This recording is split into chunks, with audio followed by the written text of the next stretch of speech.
Alrighty, folks. Thank you so much for joining us. I know we will have some more folks trickling in when we're so excited to be here with you all. I wanted to welcome everyone on behalf of Volunteer Blue and our many partner organizations. We welcome you. My name is Morgan Starr, and I'm a volunteer with Volunteer Blue and a dedicated organizer. I got my start in politics when I was door knocking for the first time in my freshman year of college in 2014. And so I'm particularly excited for the conversation today, which will be focused on canvassing and what we will need to do to win the midterms.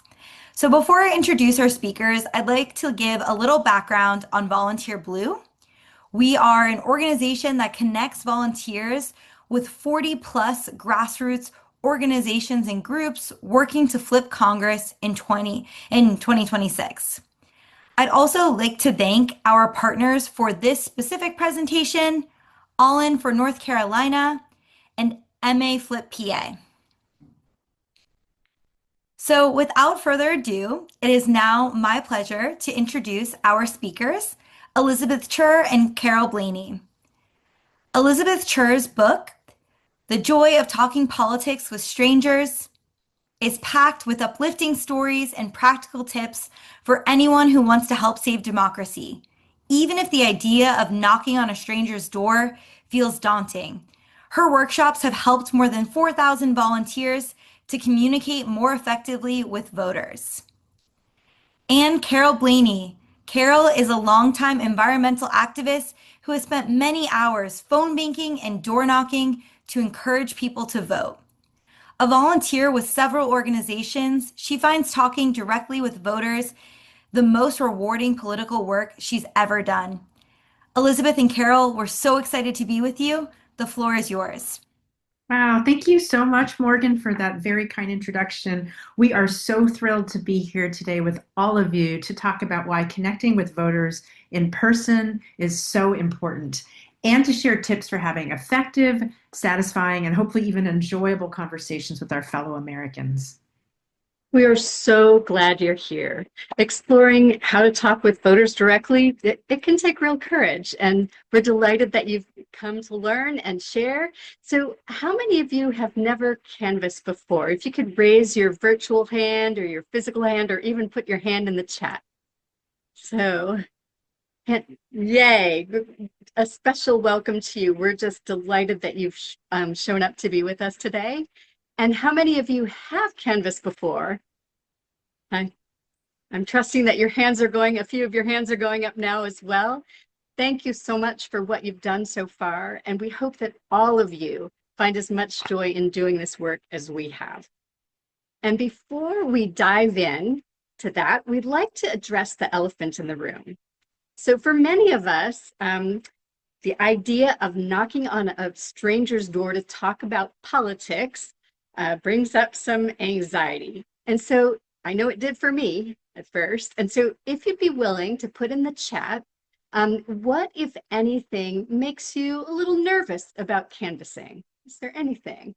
And while we're waiting for some of those responses to come in, Elizabeth, would you address a question that arises pretty often, and that is, isn't it dangerous? Yeah, it's really important to address physical safety when canvassing. And I actually have a whole chapter in my book called Safety First. I will say, for what it's worth, from my personal experience, I've knocked on more than 1,000 doors, and I have never been physically threatened. I've definitely met people who don't want to talk, and a few who have asked me to leave their property. But in my experience, I am way more likely to meet someone who doesn't want to vote than I am to encounter someone who's hostile. That being said, always trust your gut. If you get a bad vibe about a particular house, just skip that door and move on to the next one. Also, it's good to know that people usually go canvass in pairs, so you can go to houses together or stay within sight of each other as you work different sides of the street. So those are some of my thoughts. Thank you so much, Elizabeth, for addressing that, what is a major concern for a lot of us. There are great answers in the chat, and we'll address a couple of them now and save others for the end at the Q&A time. So one group of folks is asking, what about dealing with people who are really angry, say Trumpers or MAGA Republicans? Do we have to try to convince them or engage with them? No, absolutely not. And please know that you are never expected to stay in a situation where someone is hostile or threatening. I mean, like I said, that's rare, but sometimes if people either are, I saw a comment in here, if someone's swearing at you, can just say goodbye. If someone is, let's say, really loves Trump, they come to the door and they're Make America Great Again hat. You know, you don't need to spend a lot of time talking with that person because there's really probably nothing we can say that is going to change their mind. You just, I say, thanks so much for letting me know and have a great day, and I move on to the next house. That's a relief. Thank you. Another group, and I'm going to group several of these together, have said they might not know what to say. They might not have expertise on local issues or particular issues that the voter brings up. So what do we do in those situations? Yeah, I had that fear a lot before I went canvassing, that I somehow had to be like a policy expert and know every single vote this person ever taken in office before.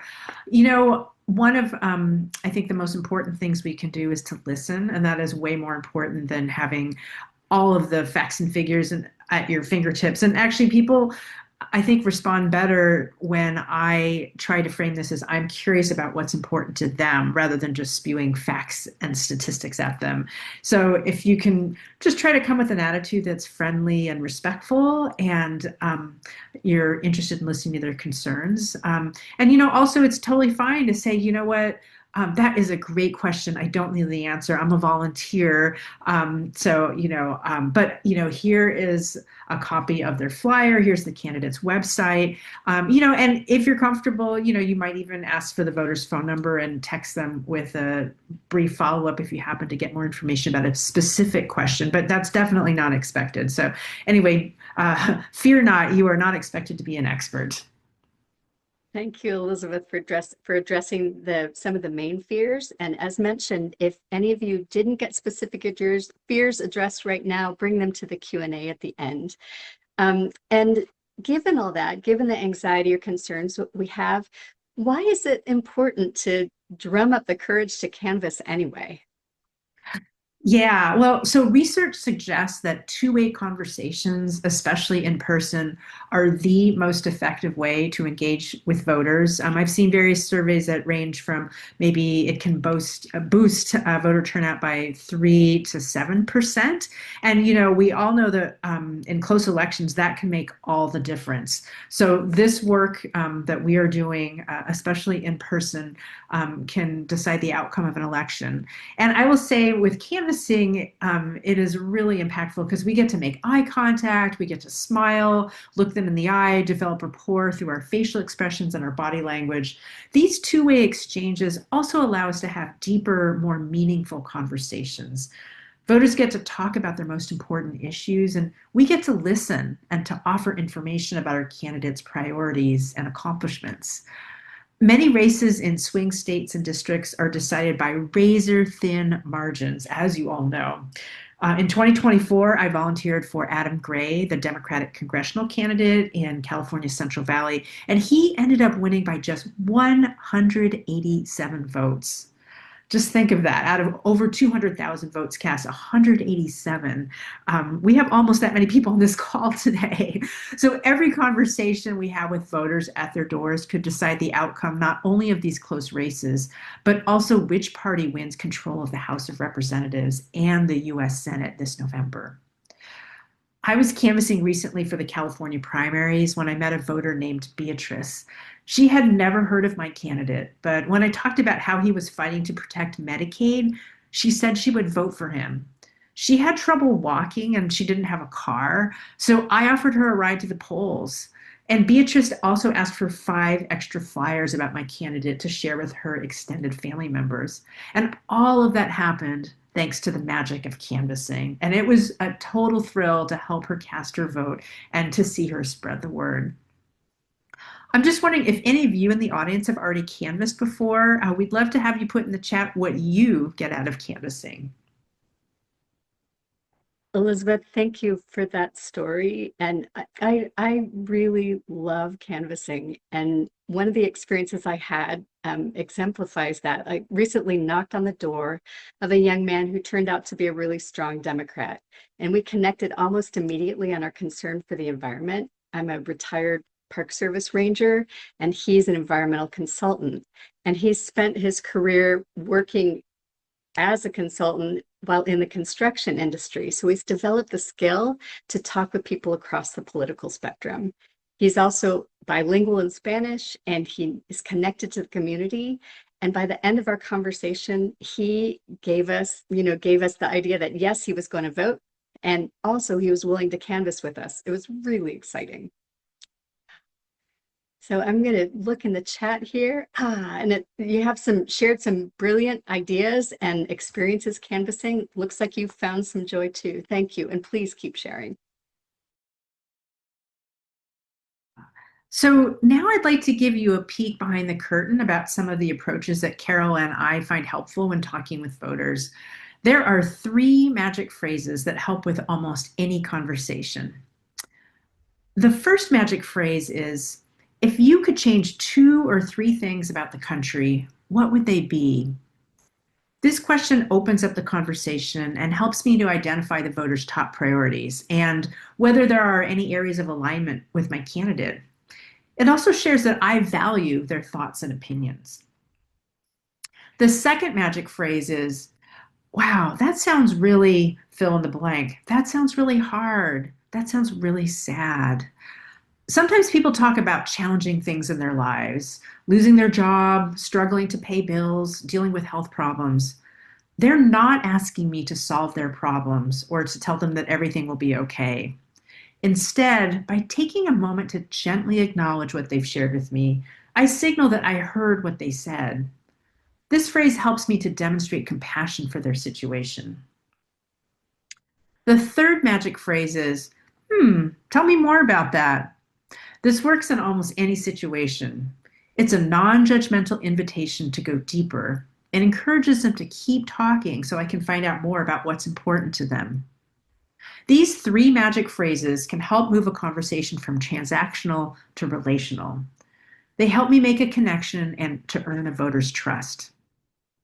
So now Carol and I will demonstrate how you might use these 3 magic phrases in a conversation with a voter. Ready, Carol? I'm ready. Okay, knock, knock. Hey there.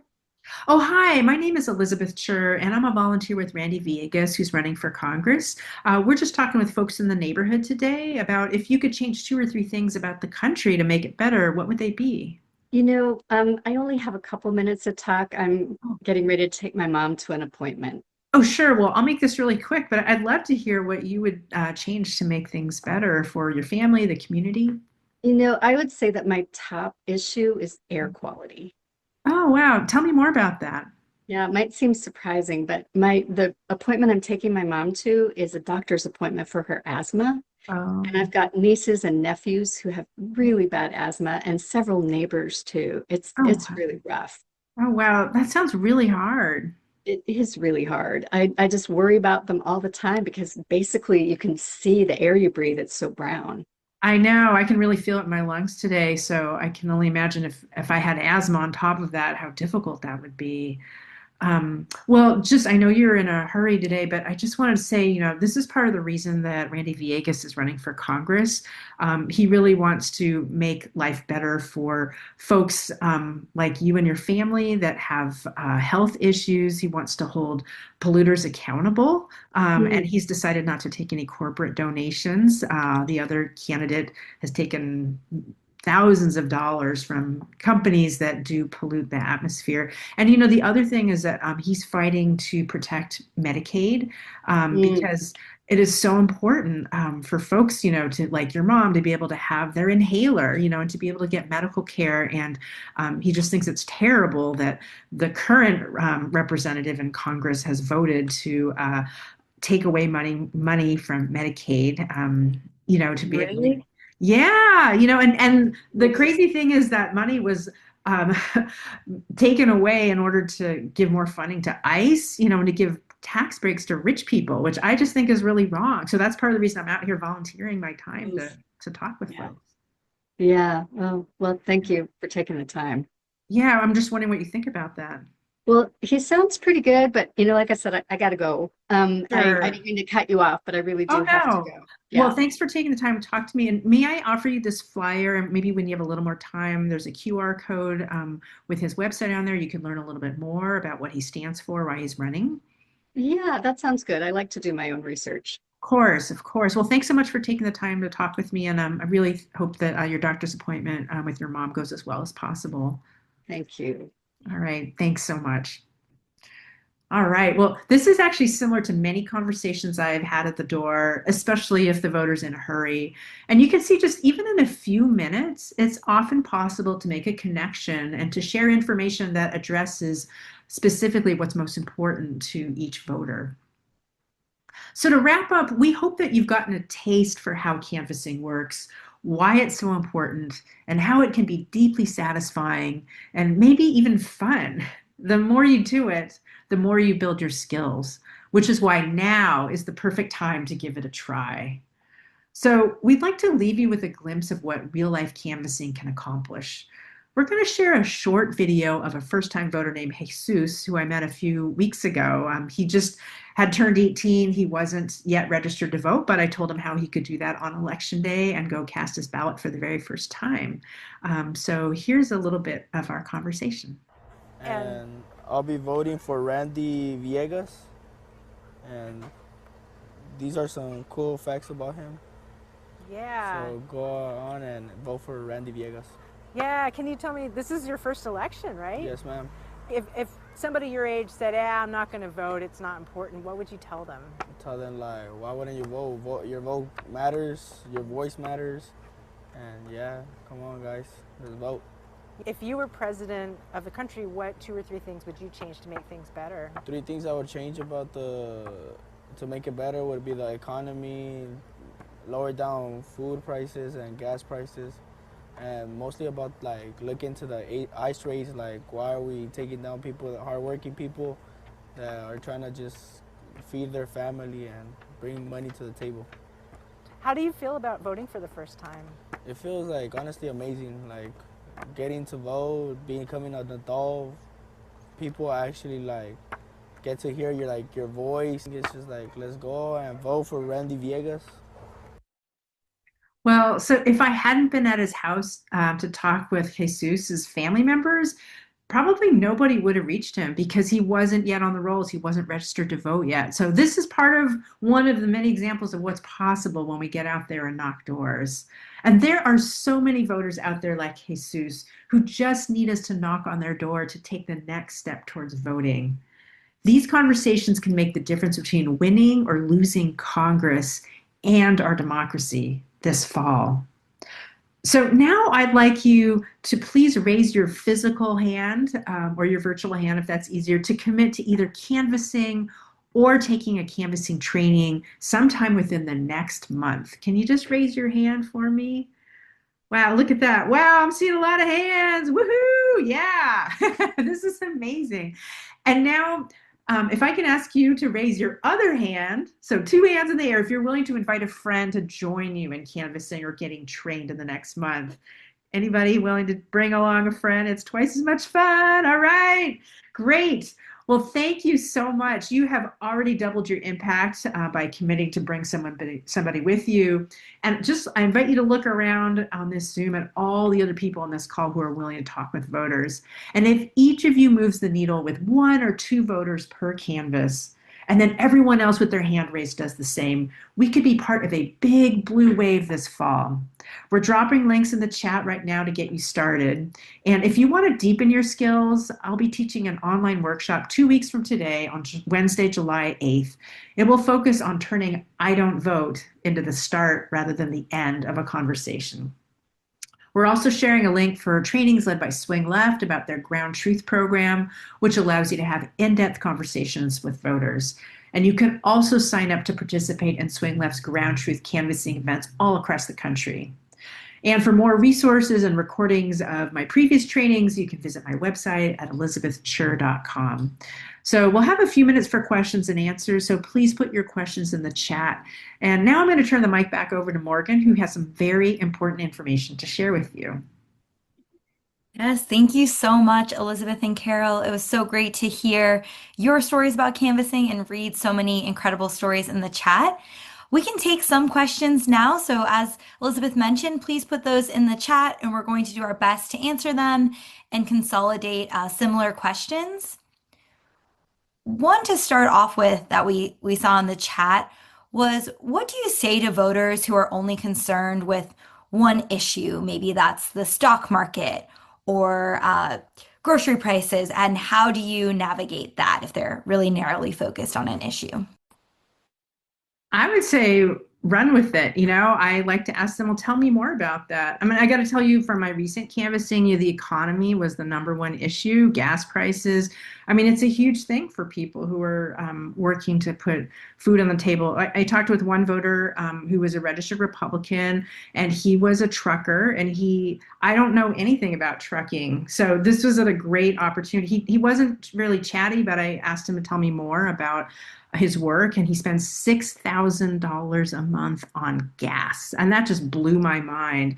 And that to me provided a little bit of an opening to talk about gas prices and why are they high, and why are we fighting this war in Iran, and why are we spending $1 billion a month. And so I feel like we can follow their lead, and try to get more information and try to find a way that might connect to something that this campaign is about.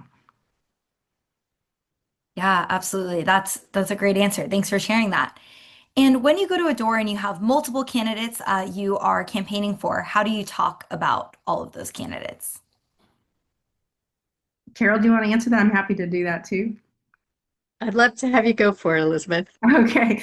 Yeah, initially when I have been asked to canvass for especially down ballot candidates, I thought, oh my goodness, really? I have to talk about all these candidates. But I found out in 2024 that actually was my superpower, because a lot of people are really turned off with national politics. They're so disillusioned with what's happening in DC.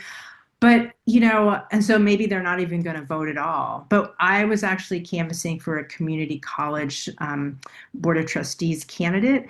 And when I told them that this candidate, Flora Vera, wanted to bring vocational training right to that town and wanted to build a campus, like a satellite campus for that community college, I did not meet a single voter who was not excited about that idea. They saw how important that was.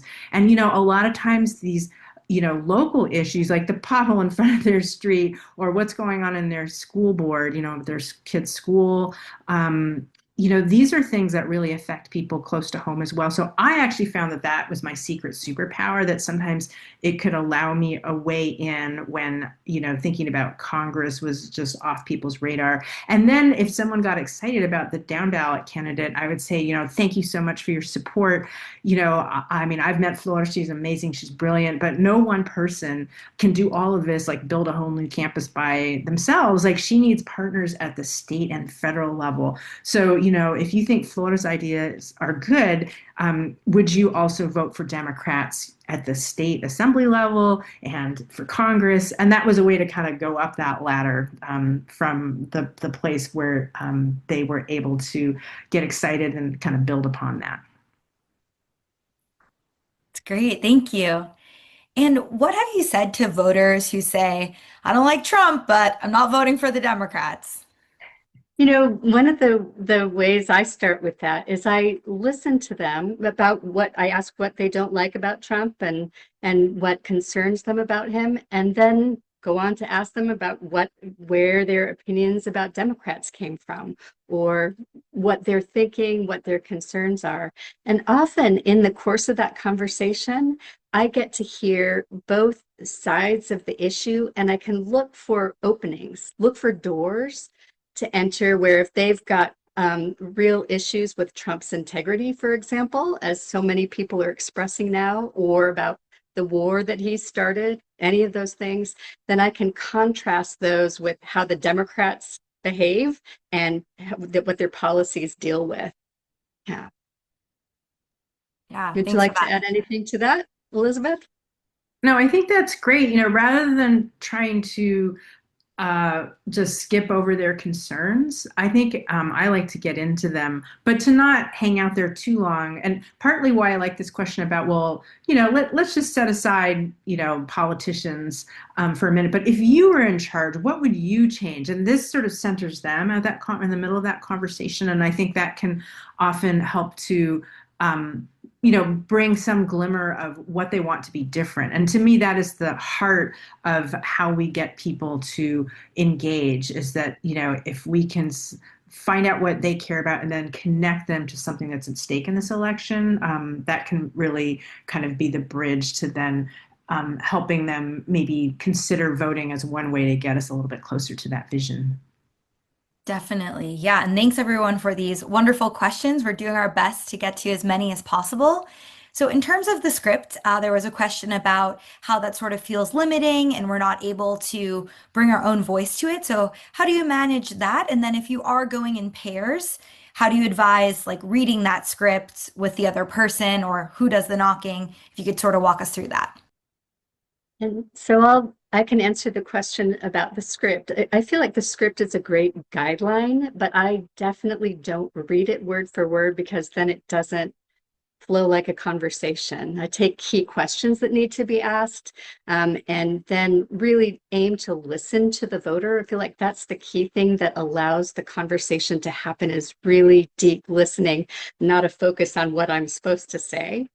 And related, I often canvass alone, but when I've canvassed with other people, we've usually set it up so that one or the other of us takes the lead and the other stands back and takes some notes and then mentions something, if they see or hear something that they can contribute, they do that too. I'll just mention one time I was canvassing with a partner, and in the course of the conversation, the woman, she spoke Mandarin, so we're using Google Translate on our phones to talk with each other. She expressed her concerns and her desires. We talked about the candidate locally and Democrats, and then she asked us at the end, how do I get my son to do homework? Just completely out of the blue, but it demonstrates that sometimes those conversations lead to trust that can lead to more engagement and votes down the road. So yes. Absolutely. I love that story. And so, our last question here, can you just explain why signing up with maybe Volunteer Blue or one of the partner organizations is different than signing up with a campaign or a candidate? So Ground Truth is linked with Swing Left, and it has a series of phases that it's going through. The phase that program is in right now is listening. Straight up listening to voters, listening to their concerns, and now it's moving into another phase of including the canvassers' passion, essentially, in small bits. It's still focused on the voter. It's going to shift to canvassing for a particular candidate in the next several weeks.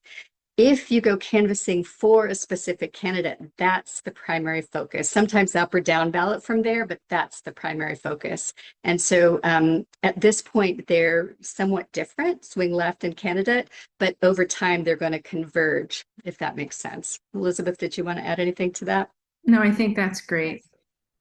Yeah, absolutely. And I think what's important to know is it's all about finding the opportunity that's best for you. You might work with an organization, find your friend there, or you might work with a candidate, find a friend there. And I think what's most important is that you feel comfortable and excited and hopefully keep showing up. So thank you so much, Elizabeth and Carol, for this wonderful and thoughtful presentation. I'm so excited to see you on the doors this month and beyond.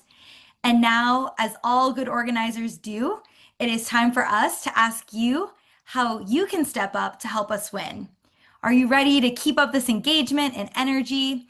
So we are now going to ask each of you to sign up with a phone bank or a training on how to canvass.